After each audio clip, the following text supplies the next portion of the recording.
My name is Ginger Doremus, and an issue within education that I am passionate about would be igniting the spark of curiosity in my students. When you visit a pre-K or kindergarten classroom, the students are full of questions about anything and everything that crosses their mind. However, by the time students get to me in the fifth grade, a lot of that curiosity is gone, and I want to see that spark in my students. I firmly believe that we learn best when something prompts our curiosity and we experience that desire to know more about it. So often, my students come to me disengaged and lacking that intrinsic motivation and curiosity. They sit there waiting with an air of, okay, what are we reading and discussing today? And it is very much as if that spark has been extinguished.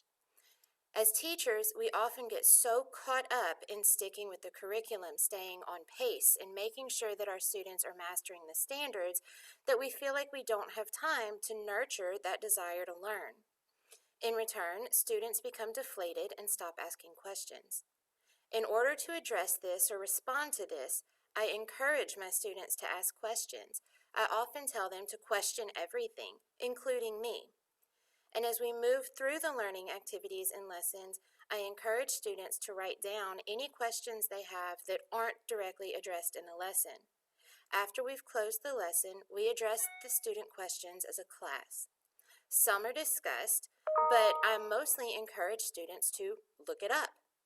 Students' eyes light up when they realize that they have the power and autonomy to find the answers themselves.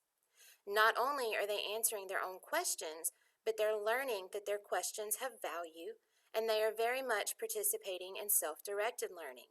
They get so excited to share the answers that they have found, and they immediately want to look up more stuff. I try to make this a consistent practice in my classroom by setting aside time for student discovery in my planning. And I hope to build on this in the future by implementing a Flex Friday where students can work on self-assigned and directed projects that address their individual curiosity and are supplemental to the curriculum. Eventually, I would like to expand this throughout my school so that our students at every level remain engaged and curious.